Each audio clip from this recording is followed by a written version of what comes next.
Temos uma pergunta de Rio Branco, no Acre, do Lael Negreiro de Lima. Ele pergunta se a expressão dos impostos pagos pelo cidadão nas notas fiscais, é uma vitória do PSD, recentemente sancionada pela Presidente da República, se isso obrigaria a cair o preço automaticamente dos impostos. Quer dizer, seria uma ação que faria com que o próprio Estado baixasse os impostos quando a população percebesse o quanto paga em cada mercadoria consumida. Hanan, tem alguma ideia? Olha, eu acredito, conversando com o doutor Afif várias vezes sobre isso, eu não acho que é automaticamente, mas vai criar uma consciência do cidadão do quanto ele está pagando. Ele vai cobrar isso, ele vai cobrar do prefeito, vai cobrar do governador, vai cobrar de todo mundo. Eu até acho que o projeto original que eu sonhava ia um pouco mais na frente, mas às vezes o bom é inimigo do ótimo. É de cada placa de preço do produto na loja tivesse lá os impostos no próprio preço. O cidadão, quando fosse comprar uma televisão, chegasse a televisão é R$2.000, R$1.050, R$1.100 imposto.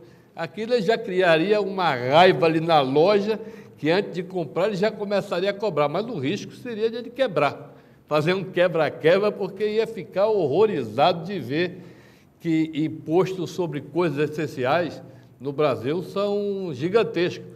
Ao mesmo tempo, somos um Estado rico e generoso, que, por uma Copa do Mundo, damos isenção de tudo. Ou seja, para a Copa do Mundo, a FIFA tem isenção completa, até mesmo de dinheiro especulativo. Ou seja, aquilo que eu tiver de dinheiro a mais sobrando no meu fluxo de caixa, eu quiser aplicar no mercado financeiro, é isento também. Ou seja, eu acho que esse projeto, que é uma vitória do PSD, e eu me lembro, eu diria até que é uma vitória do Afif, desde a época do grupo lá da Constituição, chamado do Centrão, que sempre teve isso como norte. Ou seja, o cidadão precisa conhecer o que paga. Eu acho que, ao longo do tempo, vai acontecer isso. Ao longo do tempo, vai ter uma pressão que vai resultar em benefício do cidadão. Você vai se cobrar mais o que está na Constituição, que pouca gente lembra, que o imposto foi feito para ser cobrado em função da essencialidade. E hoje é tudo igual. Hoje você cobra PIS e COFINS do caviar igual o PIS e COFINS de um alimento, de uma outra coisa qualquer. Ou seja, não é a alíquota é a mesma para um gênero de primeira necessidade e é a mesma para o gênero supérfluo. Ou seja, não está sendo obedecida a Constituição, porque diz que é para ser cobrado em função da seletividade e da essencialidade. E eu acho que o cidadão vai cobrar isso ao longo do tempo. Eu acho que vai melhorar. Não sei quando, mas vai melhorar. Eu quero só colocar um ponto de vista. A maioria das pessoas, ela sabe que paga apenas um imposto. Quer ver, você aumente o IPTU para você ver o tamanho da encrenca.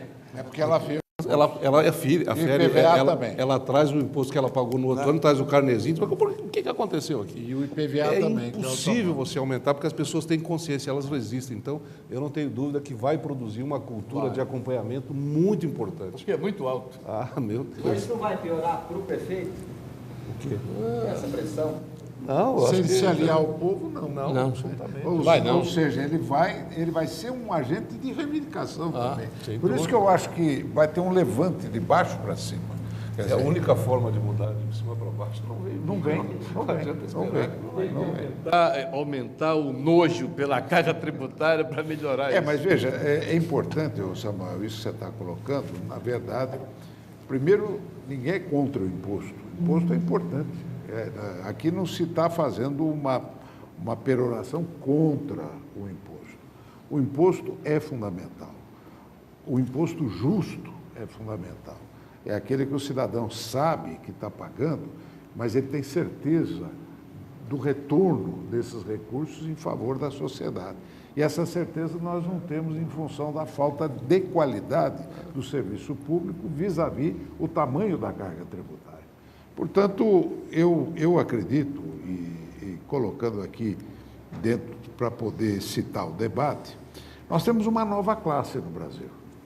Essa classe é aquela que está revolucionando o sistema de consumo, chamam de nova classe média, tá certo? Mas é uma classe que hoje ela está segurando a posição do Brasil em termos de consumo. Portanto, o mercado interno brasileiro foi o grande fator com a introdução do financiamento, o grande fator de manter o país respirando no meio da crise internacional. O mercado interno respondeu, e respondeu com uma incorporação extraordinária de novos consumidores. É só olhar a bancarização, o que aconteceu no sistema financeiro, quantos novos correntistas, o acesso ao consumo, a mudança de cultura. Aqui nós temos os nossos movimentos sociais dentro do PSD, demonstrando claramente que hoje, por pesquisa, grande parcela da classe trabalhadora hoje aspira a trabalhar por conta própria, ou seja, ascensão social. O que hoje o povo espera? Eu quero melhorar de vida, quero melhorar de condição de vida. Então, eu acredito que nós tenhamos que analisar muito profundamente esses movimentos para sermos um partido que nasça a partir da visão da sociedade, da nova sociedade, não única e exclusivamente da visão de acoplagem ao poder. Portanto, este conceito é fundamental, e essa discussão a respeito de divisão de estados e municípios está diretamente ligada ao desejo do cidadão. É aquilo que o nosso governador falou. Nós precisamos estar mais perto do povo, porque a classe política está muito distante dessa realidade de falar essa linguagem. Bem, Fife, eu queria acrescentar uma coisa do debate, o seguinte: a problemática está colocada de forma muito clara e nem majoritária, é consensual, a necessidade de se redistribuir o poder entre os entes federados. E a solucionática? Pela minha experiência no Congresso, nós não vamos fazer isso por ruptura. Não tem como fazer uma reforma completa, radical, substantiva. As mudanças têm que ser feitas por acumulação. Você faz, avança, cria energia, avança mais. Eu acredito que é por aí. No caso específico. E eu sou otimista. Ninguém imaginava que era possível voltar à lei de responsabilidade fiscal. E a lei de responsabilidade fiscal está aí, em vigor, com um grau de eficácia não pleno, um mediano grau de eficácia, porque aí envolve uma questão cultural. A lei não muda a cultura. A mudança cultural é muito mais lenta do que a mudança legal. Mas, de qualquer maneira, representou um avanço. Dentro disso é que eu destaco essa lei que você articulou, Fife, ao longo dos anos, água mole em pedra dura, tanto idade que fura. É assim, é pura acumulação. Nós temos que pegar outros itens que podem reequilibrar a federação e bater neles e ir avançando. Me parece que no mundo real, no processo real político do Brasil hoje, o caminho é este, por partes, por acumulação. Mas precisa ter foco. É fundamental ter o foco, onde nós vamos bater. E aí é a nossa preocupação, meu caro governador. Agora que nós estamos criando o nosso programa do partido, até o partido hoje é um dos grandes partidos do país, e agora nós estamos colocando a alma dentro do partido. Nós esperamos, dentro dos próximos 60 dias, por orientação do nosso presidente, o Gilberto Kassab, que está correndo agora, vai começar a correr o Brasil, exatamente para costurar a posição do partido com respeito ao poder, mas, ao mesmo tempo, levando a proposta de projeto de nação. Nós queremos ser programáticos e pragmáticos. Programáticos dentro dos programas que queremos levar e pragmáticos nos pontos que nós vamos colocar como pontos fundamentais para o exercício da ação do partido. nós queremos começar com o pé direito. Nós temos aqui uma pergunta da Fabíola Cruz, de Santa Catarina também. Essa é especialmente feita para o deputado Hugo Napoleão. Qual é a sua posição sobre a polêmica envolvendo os estados produtores e não produtores de petróleo na redivisão dos royalties?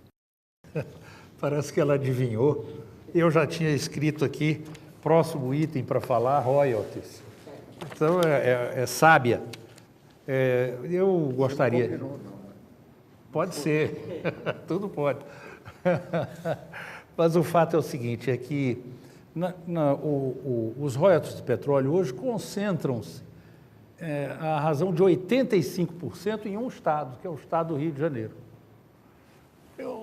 A divisão é feita de maneira esparsa para os outros. Ora, admito que se o petróleo advém da terra, é natural que o estado onde a terra se situa tenha o seu percentual. Mas está no mar. E o mar territorial, e o que nós estamos propondo é além das 200 milhas, que é o Tratado da Jamaica, o tratado que vem exatamente a consolidar as 200 milhas, nós já estamos tratando diplomaticamente de ir além para preservar o pré-sal. Daí porque eu sempre digo, o Brasil hoje é a sexta economia do mundo, mas não é a sexta potência. Por quê? Para ser a sexta potência, ou a quarta ou a quinta, faltam-lhe dois vetores. Primeiro, os números sociais que, ainda que tenham melhorado, são baixos. Nosso IDH é sofrível. Nosso analfabetismo ainda graça. Segundo, forças armadas adequadas à continentalidade do tamanho do Brasil. E estamos procurando cuidar disso também. E é importante porque a Marinha do Brasil é aquela que é responsável pelo combate à pirataria e a eventuais circunstâncias adversas, inclusive nos poços petrolíferos e do pré-sal. Defendo o pré-sal para a educação? Sim, muito bem a presidenta. Mas acho que nós devíamos inserir um condimento de educação ambiental. Olha o nosso meio ambiente aí, olha as dificuldades que nós estamos vivendo no nosso planeta e no nosso Brasil. A camada de ozônio a ser permanentemente perfurada. É claro que isso já foi objeto de Kyoto e de outras convenções, não há que se falar nisso, mas isso é uma verdade, o assoreamento dos rios, o desmatamento, as queimadas e tudo mais.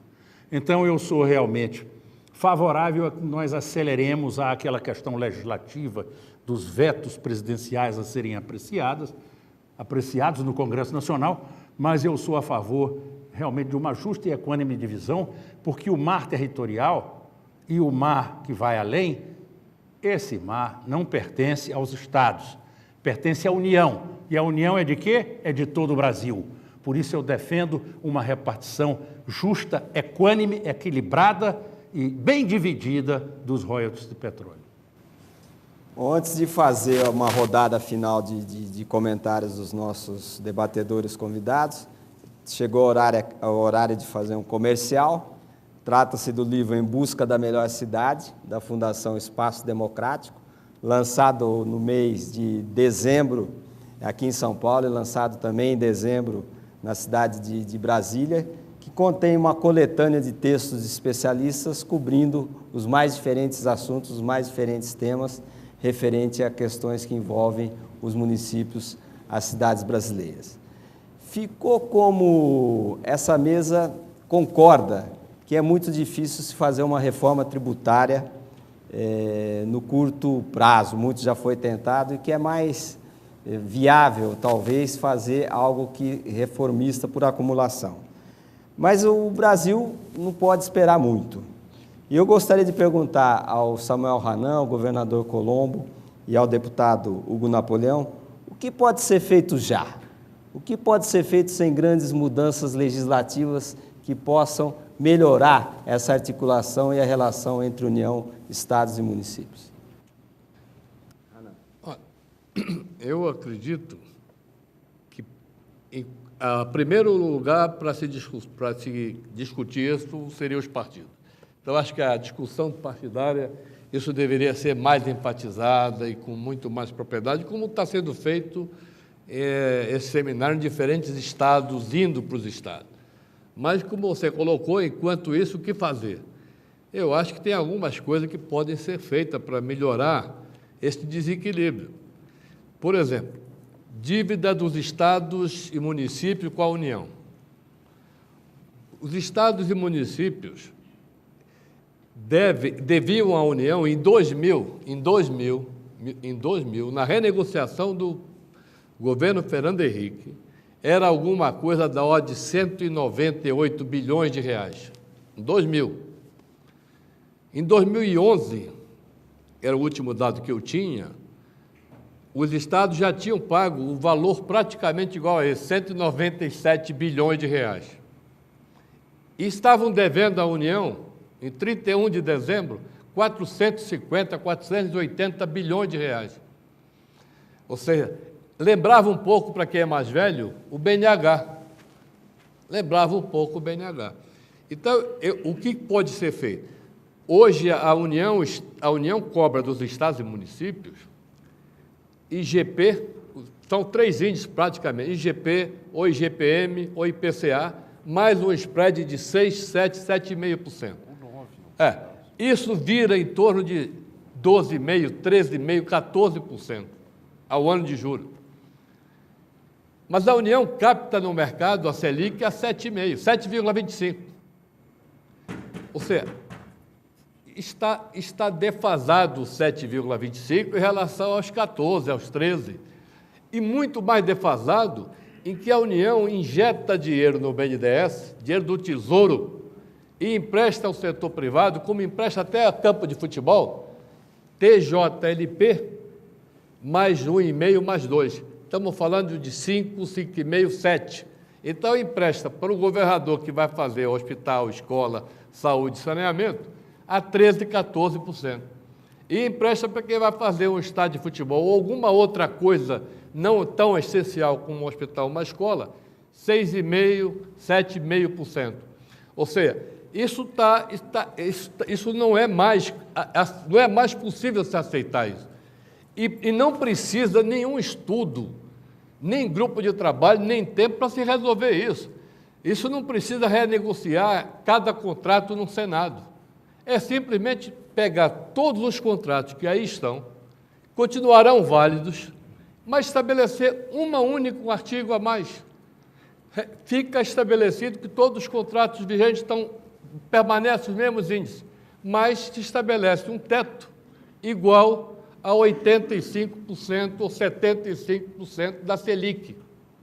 Ou seja, de vez de pagar 14%, estaria pagando 7%, 6%. Por que 75% ou 85%? Porque a União, quando capta a 7,25%, o banco está pagando imposto de renda, 15%, 20%, 25%, que no fundo é dos estados e municípios da União. Então, no mínimo, poderia ser 85% da Selic. Os estados ganhariam quanto? 6%, 5% ao ano. Uma barbaridade. Eu acho que isso não precisa ninguém estudar isso. Se houver a vontade política, pode fazer amanhã, sem nenhum grande trabalho, a não ser uma resolução do Senado muito simples. Não quiser fazer isso, a União pega, por exemplo, está botando dinheiro do Tesouro, autoriza o BNDES a emprestar dinheiro para os estados e municípios para eles pagarem. A União vai pegar lá a Selic, vai pegar lá TJLP mais 1, mais 2, a 7, como pegaram para o Itaquerão, pega lá, empresta ao governador de Santa Catarina, o governador vai e paga a União uns 12, 13, 14. E ganhou 2 anos de carência para pagar e ganhou dinheiro para fazer hospital, escola, saneamento e infraestrutura. Então é fácil fazer coisa já. Porque tem muitos instrumentos que podem ser feitos se houver vontade política. Outro, limite de desoneração de tributária, em termos de imposto compartilhado, estabelecer regra. Então, coisas desse tipo, eu acho que pode ser discutido pelo partido sem grandes estudos de ministro da Fazenda, de presidente da República, grupo de trabalho. Isso não precisa. Pode ser feito já e é justo que seja feito já. Hoje, é o melhor banco que existe, o maior spread dos bancos é hoje o Banco da União. A União tem o maior spread possível do que qualquer banco privado. Isso tem que mudar. E já, doutora Fife, acho que essa pode ser a bandeira número 1 do partido. Não precisa de grupo de trabalho, é só mudar isso. Só mudar. Selic. Governador Colombo, nós estamos aqui falando e a enquete que nós fizemos está rolando aí na internet. E o resultado foi o seguinte: 821 pessoas responderam e 92% votaram na letra B. Portanto, 92% acham que a maior parte dos recursos públicos devem ficar com os estados e com o município. É um resultado expressivo. Suas observações finais, por gentileza. Eu até achei que podia ser 100%, porque eu não consigo entender que alguém entenda diferente, porque é tão óbvio isso, né? Acho que é erro estatístico. Eu acho também. Mas eu queria seguir na mesma linha tua. Tem algumas ações práticas, pontuais, que podem ter grande impacto imediato. A questão dos royalties, eu acho que é uma coisa essencial. É muito injusta a distribuição, ela não é eficiente, porque municípios têm demais e o resultado é um desastre. Então, vai ter que ser feito, nós temos que fazer um esforço, porque senão cai naquela vala comum e não sai. A questão do FPE, o Supremo está cobrando um resultado, ele partilha melhor. A questão dos juros, juros da dívida, como é uma medida complementar, uma lei complementar, a presidente Dilma mandou para o Congresso, ela está na pauta, ela foi no final do ano, então na abertura, agora vai ter que ser votada. Ela vai produzir um efeito prático muito interessante. No caso de Santa Catarina, nós vamos reduzir, nós devemos hoje 19 bilhões, porque não para de subir com essa taxa de juros. Ele baixa para 14. E o desembolso mensal tem uma diminuição que não é tão significativa, porque é só sobre o juro e sobre a correção, mas ainda assim dá 12 milhões de reais mês a menor, o que já é uma conquista expressiva e diminui significativamente o estoque.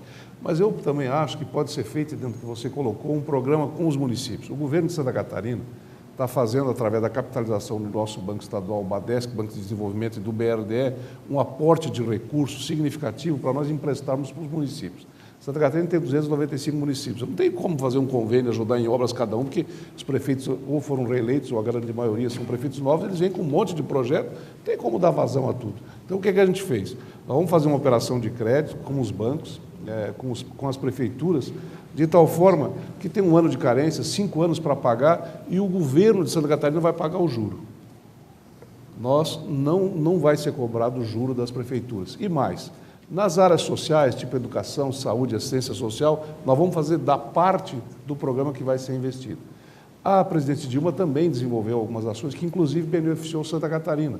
Nós temos alguns contratos que nós fizemos com o BNDES, com juro favorável, porque era uma compensação de uma medida que foi colocada lá em relação ao ICMS da importação, que já nos ajudou, e nós passamos a fazer mais obras, dinamizar o volume de obras, e isso causa um impacto na economia brasileira, porque nós temos que fazer infraestrutura.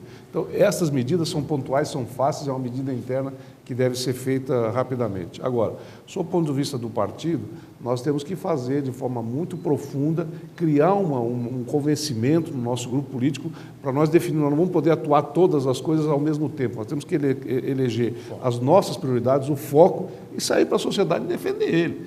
A primeira tese é convencer quem está mais próximo da gente. Isso é um princípio de persuasão que tem excelente resultado. Então, nós temos que formar o nosso movimento. Hoje não há movimentos políticos, existem movimentos eleitorais, mas movimentos políticos não estão sendo feitos no Brasil. Há um vazio enorme. E esse é o grande desafio, para nós qualificarmos a nossa ação, para nós recuperarmos a credibilidade junto à sociedade que está perdida. Não é? São tantos dias, tantos escândalos e cada vez mais que nos enojam, imagina o cidadão. E também as pessoas não conseguem compreender o custo do Estado, a sua ineficiência, e todo dia surgem problemas que ela quer ver resolvidos e não são.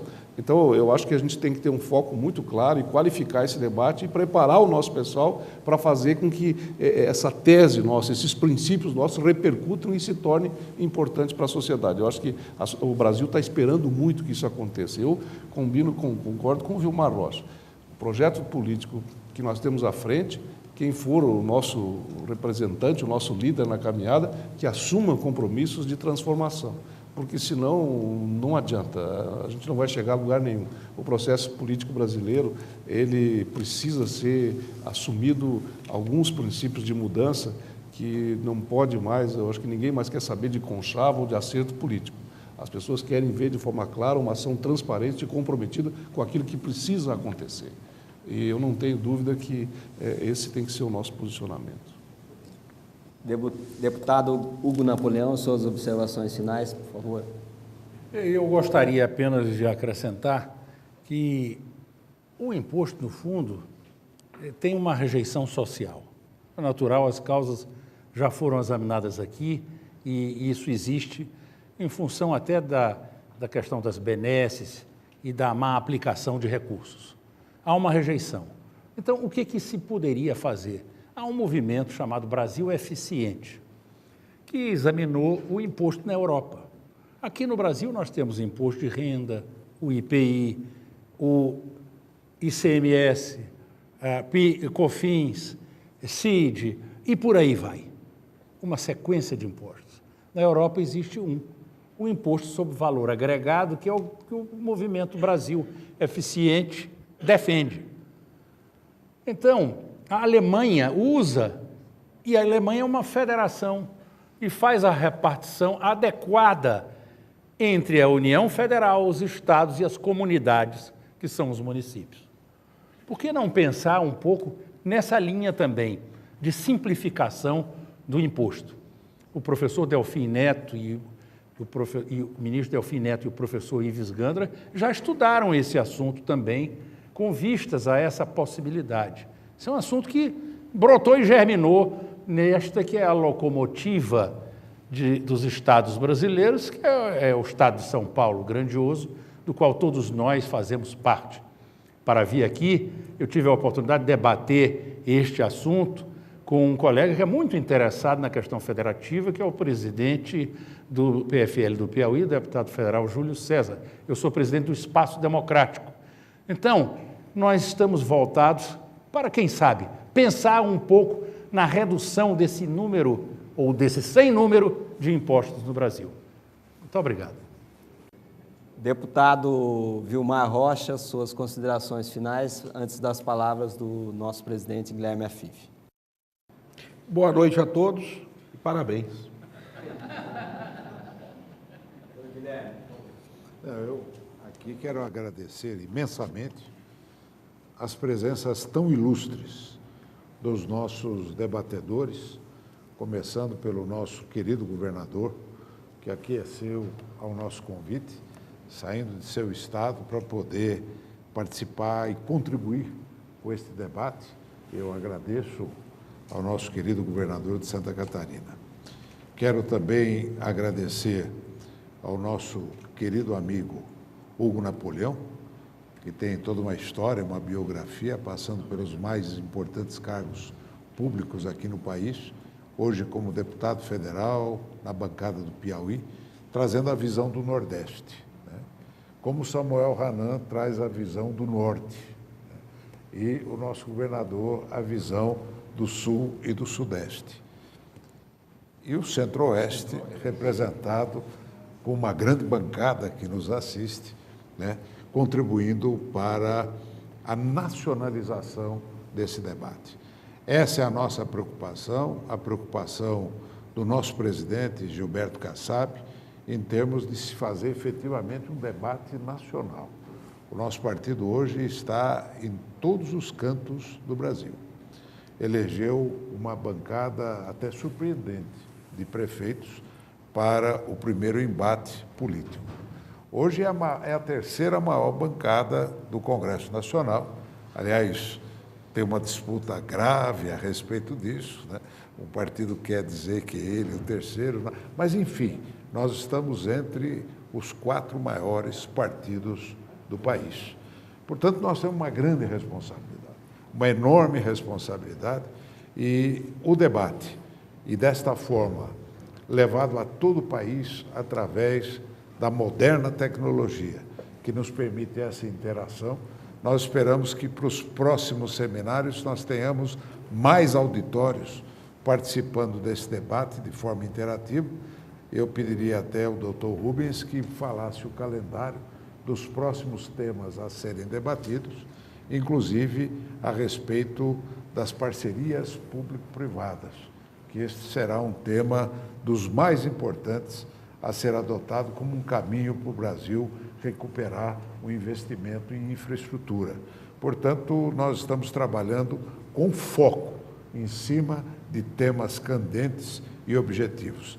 Esperamos que o resultado seja um grande programa factível, não daqueles feitos nos gabinetes, mas feitos no debate como esse, um programa que inclusive está sendo coordenado pelo nosso professor Roberto Macedo, que está aqui conosco, com larga experiência nesse sentido, e o nosso espaço democrático pelo doutor Rubens Figueiredo, a quem cabe agora dar o arremate final neste nosso encontro. Muito obrigado a todos vocês e a todos vocês que nos assistiram até agora. Muito obrigado, doutor Guilherme. Eu acho que o debate foi muito produtivo, uma série de ideias, inclusive práticas de curto prazo, que podem ser implementadas e defendidas pelo partido. E teremos no dia 28, que é a segunda-feira que vem, o nosso próximo seminário, que se chama Desatando os Nós da Criatividade, onde vamos tratar da economia criativa e das formas de empreender nesse Brasil que está surgindo, um Brasil da classe média nova. E o seguinte será, então, o Desatando os Nós da Falta de Investimentos, onde será centrada a discussão na questão das PPPs. Boa noite a todos, muito obrigado e até a próxima.